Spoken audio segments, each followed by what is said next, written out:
Welcome to Presha law tutorial. Hello learners, कैसे हैं आप? आई होप आप अच्छे होंगे और अपनी स्टडी कर रहे होंगे।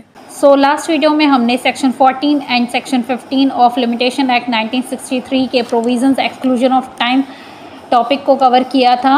सो आज हम section 18 and 19 of limitation act, जिसके अंदर हम acknowledgement and part payment of डेब्ट के बारे में पढ़ेंगे।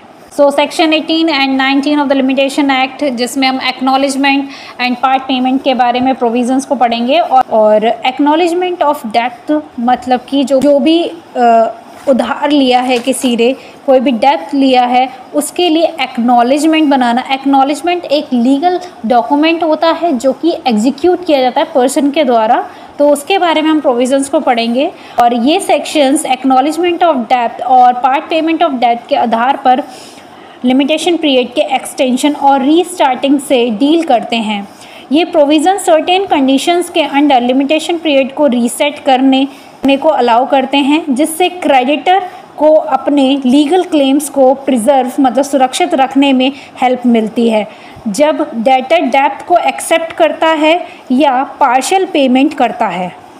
सेक्शन 18 एक्नॉलेजमेंट ऑफ लायबिलिटी के प्रोविजंस की बात करता है। सेक्शन 18 में लिमिटेशन पीरियड को रीसेट करने की अनुमति देता है या अलाउ करता है यदि ओरिजिनल लिमिटेशन की एक्सपायरेशन से पहले डेटर की ओर से लायबिलिटी की रिटन एक्नॉलेजमेंट हो। देन हम बात करेंगे की elements of the section 18। First आता है रिटन एक्नॉलेजमेंट। एक्नॉलेजमेंट रिटन रूप में होनी चाहिए और उस पार्टी द्वारा साइन होनी चाहिए जो लायबल हैं या किसी ऑथराइज एजेंट के द्वारा साइन हो। एक्नॉलेजमेंट किसी भी रूप में हो सकती है और इसके साथ पेमेंट करने या ड्यू अमाउंट को स्पेसिफाई करने का वादा करने की आवश्यकता नहीं है। डेब्ट के एक्सिस्टेंस मतलब अस्तित्व की एक सिंपल एडमिशन ही सफिशिएंट है। द नेक्स्ट की एलिमेंट आता है सेक्शन 18 का, before the expiration of the limitation period मतलब लिमिटेशन पीरियड की एक्सपायरेशन से पहले ओरिजिनल लिमिटेशन पीरियड एक्सपायर होने से पहले अकर होनी चाहिए, मतलब कि पहले होनी चाहिए। यदि ऐसा होता है तो लिमिटेशन पीरियड की एक्नॉलेजमेंट की डेट नए सिरे से मतलब फ्रेश तरीके से स्टार्ट होता है। देन नेक्स्ट आता है नो कंडीशन एक्नॉलेजमेंट। एक्नॉलेजमेंट बिना शर्त मतलब अनकंडीशन होनी चाहिए। एक्नॉलेजमेंट से जुड़ी कोई भी शर्त लिमिटेशन पीरियड को फिर से निर्धारित करने में इनफेक्टिव हो सकती है। नेक्स्ट आता है इफेक्ट ऑफ एक्नॉलेजमेंट। एक बार एक्नॉलेज दिए जाने के बाद एक्नॉलेजमेंट की डेट से ओरिजिनल पीरियड के सेम ड्यूरेशन की नई लिमिटेशन पीरियड शुरू होती है। नेक्स्ट आता है इलस्ट्रेशन। यदि कोई डेटर मॉर्गेज सूट के लिए 12 इयर्स की लिमिटेशन पीरियड के 10th ईयर पर डेब्ट एक्नॉलेज करता है मतलब एक्सेप्ट करता है, तो एक्नॉलेजमेंट की डेट से एक फ्रेश 12 इयर्स की लिमिटेशन पीरियड बिगिन होती है मतलब शुरू होती है। देन नेक्स्ट आता है जुडिशियल इंटरप्रिटेशन। इसके अंदर केस है लक्ष्मी रत्न कॉटन मिल को limited versus aluminium corporation of India limited 1971 का केस है। इसके अंदर सुप्रीम कोर्ट ने क्लैरिफाई किया है कि एक्नॉलेजमेंट लिमिटेशन पीरियड ख़त्म होने से पहले की जानी चाहिए और रिटन रूप में होनी चाहिए। द नेक्स्ट आता है सेक्शन 19। इसके अंदर में effect of payment on account of डेब्ट और इंटरेस्ट के प्रोविजंस को पढ़ेंगे। इसमें डेब्ट और इंटरेस्ट के कारण पेमेंट का इफ़ेक्ट बताया गया है। सेक्शन 19 में प्रोविज़न है कि डेब्ट का पार्ट पेमेंट या डेटर द्वारा इंटरेस्ट का पेमेंट भी लिमिटेशन पीरियड को बढ़ाएगा या रीसेट करेगा, बशर्ते कि पेमेंट की एक्नॉलेज दी जाए। नेक्स्ट आता है की elements of the section 19।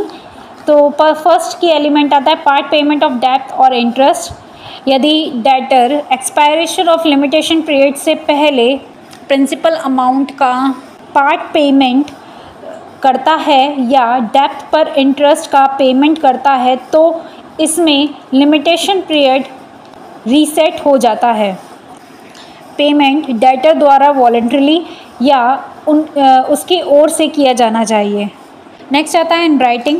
Payment की एक्नॉलेजमेंट रिटन रूप में होनी चाहिए और डेटर या उनके ऑथराइज एजेंट द्वारा साइन होनी चाहिए। पेमेंट की एक्नॉलेज डेटर के एक्शन जैसे कि उनके अकाउंट बुक्स में, मतलब डेटर के अकाउंट बुक में एंट्री होनी चाहिए। द नेक्स्ट आता है फ्रेश लिमिटेशन पीरियड। सेक्शन 18 के समान एक नई लिमिटेशन पीरियड पार्ट पेमेंट या इंटरेस्ट के पेमेंट की डेट से शुरू होती है। नई limitation period same duration limitation period के समान ही होती है। देन नेक्स्ट आता है एप्लीकेबिलिटी। ये सेक्शन प्रिंसिपल पेमेंट और इंटरेस्ट के लिए किए गए पेमेंट दोनों पर अप्लाई होता है। यदि प्रॉपर्ली तरीके से एक्नॉलेज किया जाए तो ये एक छोटा सा पेमेंट भी लिमिटेशन पीरियड को रीसेट कर सकता है। देन नेक्स्ट आता है इलस्ट्रेशन। यदि कोई डेटर 12 ईयर्स की लिमिटेशन पीरियड में 5 ईयर्स के लिए लोन का पार्ट पेमेंट करता है तो उस पेमेंट की तारीख से, मतलब उस पेमेंट की डेट से एक न्यू 12 ईयर्स की लिमिटेशन पीरियड बिगिन हो जाता है, मतलब शुरू हो जाता है। देन नेक्स्ट आता है जुडिशियल इंटरप्रिटेशन। इसके अंदर केस आता है संत लाल महातोन वर्सेस कमला प्रसाद, जो 1951 का केस है। इस केस में सुप्रीम कोर्ट ने इस बात पर जोर दिया है कि डेटर का पेमेंट वॉलेंटरी होना चाहिए और लिमिटेशन पीरियड को फिर से शुरू करने के लिए पेमेंट की एक्नॉलेजमेंट रिटर्न में होनी चाहिए। देन आता है की points related to the section 18 and 19। Section 18 deal करता है एक्नॉलेजमेंट ऑफ लायबिलिटी से, और जो लिमिटेशन पीरियड को फिर से शुरू करने की अनुमति देता है जब डेटर लिमिटेशन पीरियड की एक्सपायरेशन से पहले रिटर्न में डेप्थ को अलाउ करे। देन सेक्शन 19 लिमिटेशन पीरियड को एक्सटेंड करती है, मतलब बढ़ाती है, जब डेप्थ पर पार्ट पेमेंट और इंटरेस्ट का पेमेंट किया जाता है और डेटर द्वारा प्रॉपर्ली तरीके से एक्नॉलेजमेंट किया जाता है। इन सेक्शंस, मतलब कि सेक्शन 18 एंड 19 का उद्देश्य या एम डेटर द्वारा लायबिलिटी को एडमिट करने या पार्ट पेमेंट करने में क्रेडिटर्स को अपने दावों को एनफोर्स करने के लिए अपॉर्चुनिटी देकर लीगल प्रोसेस में फेयरनेस, मतलब निष्पक्षता लाना है। देन आज हमने सेक्शन 18 एंड 19 के टॉपिक को कंप्लीट किया है, जिसके अंदर हमने acknowledgement and part payment of डेप्ट और इंटरेस्ट के बारे में बात किया है। देन नेक्स्ट वीडियो में हम मिलते हैं अपने नए टॉपिक के साथ, जिसमें हम सेक्शन 25 को एक्सप्लेन करेंगे, जिसमें लॉ ऑफ प्रिस्क्रिप्शन के बारे में पढ़ाया जाएगा। सो तब तक के लिए thank you for watching my videos. For more videos watch, study, like and subscribe my channel.